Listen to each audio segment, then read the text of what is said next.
Welcome to this explainer. Look, we've all been there, right? The lights are out, the house is completely quiet, and the exact second your head hits that pillow, boom, your brain decides, hey, let's review every awkward conversation we've ever had since 2012. It is literally the universal struggle of racing thoughts at bedtime. But today, we're going to explore this really fascinating intersection of clinical science and mindful practice. It's all about how you can finally turn off that mental noise and just reclaim your rest. So, the big question we're tackling today is this. How does gratitude actually change our sleep? Like, is it just some feel-good buzzword floating around on social media? Or is there a legitimate, biological shift happening in our bodies when we consciously change our focus right before bed? Well, let's look at the data. According to a highly cited 2009 study published in the Journal of Psychosomatic Research, gratitude influences sleep through the mechanism of pre-sleep cognitions. Now, pre-sleep cognitions is really just a fancy clinical way of saying the stuff you think about right before you doze off. Answering our question right out of the gate, this establishes some serious scientific credibility. It tells us that from a strict medical standpoint, what we actively choose to focus on right before we fall asleep directly dictates the overall quality of our rest. Okay, so here's our roadmap for this explainer. 1. The science of nighttime gratitude. 2. The power of bedtime affirmations. 3. Guided gratitude meditation structure. And 4. Mastering calm meditation narration. Let's jump right in.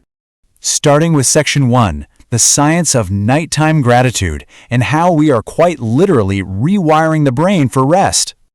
Going back to those pre-sleep cognitions for a second, notice how they act as the ultimate gatekeeper to restorative sleep. Think about it. When we lie in the dark worrying about tomorrow, our brains are stuck in threat detection mode.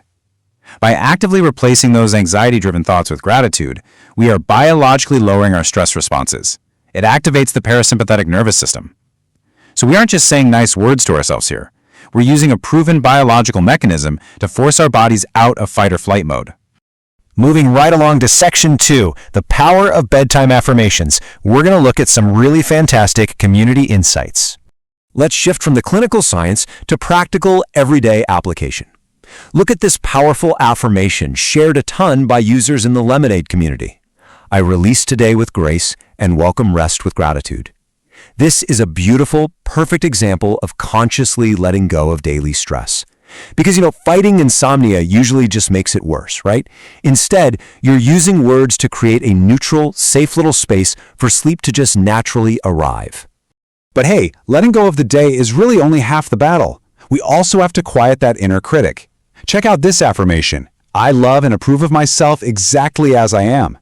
We spend all day giving our energy to other people and accumulating all of these little micro-stresses. Whispering something like this to yourself before sleep builds this deep sense of inner peace.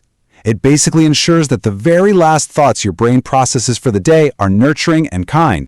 When we synthesize the massive amount of community posts and lifestyle data from our sources, 4 major actionable themes emerge for building your own routine. First up, a digital detox before bed. Seriously, put the screens away. Second, consciously releasing the day's worries. Third, actively fostering self-love and acceptance. And fourth, welcoming peace and rest. These are super practical, highly effective steps that you can easily try tonight. That brings us to Section 3, guided gratitude meditation structure, focusing specifically on how this looks in a professional tool like the NeuroAdvisor script.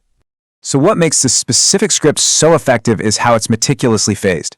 It weaves those individual affirmations we just talked about into a structured 20-minute clinical tool. It takes the listener on a highly specific journey, starting with 4 minutes of relaxation, 3 minutes of grounding, 6 minutes of deep reflection, 4 minutes of expanding that gratitude, and finally 3 minutes focusing on challenges. And notice the deliberate pacing of this opening. The script spends a full 7 minutes just on physical relaxation and grounding. The narrator guides you to notice your breath, the feeling of the mattress underneath you, even the temperature of the air. The creators of the script know you absolutely cannot cultivate a deep sense of gratitude if your physical body is still tense and holding on to the stress of the day. Now, as we move into the later phases, watch how the narrative builds. The script actually challenges the listener to find gratitude even in the hard stuff, difficult past experiences. It asks you to reflect on challenges and recognize the actual resilience you've developed because of them.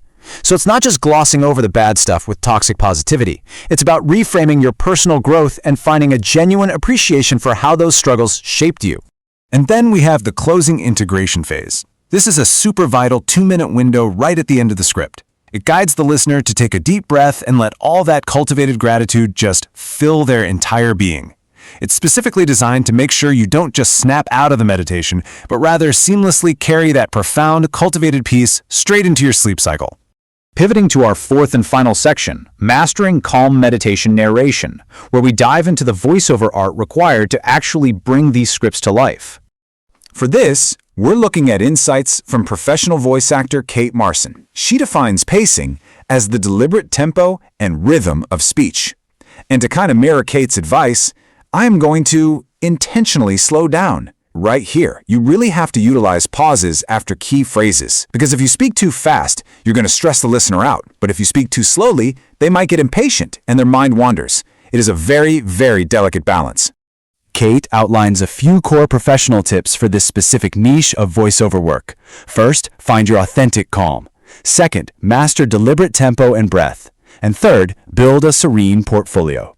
The absolute key takeaway here is that a narrator has to use their own physical breath as a metronome. That's how they create a truly immersive and safe experience for the audience. Which brings us to this incredibly fantastic quote: "You can't fake calm. Listeners will know." This places a massive underlying requirement on the narrator. Kate explains that she actually practices daily meditation herself just so she can bring genuine energy to the microphone. Think about it. You cannot effectively lead someone else to a state of peace if your own nervous system is completely frantic. Authenticity is absolutely everything. And that brings us to our final thought. We've looked at the biology, the community practices, the clinical scripts, and the art behind the vocal delivery. Now it's all about harnessing your own internal narrator. So how will you change your pre-sleep cognitions tonight? Are you going to let the anxieties of the day run wild? Or will you actively reclaim your rest through gratitude? The script is entirely in your hands. Thanks so much for joining me on this explainer, and I hope you have a really, truly peaceful night.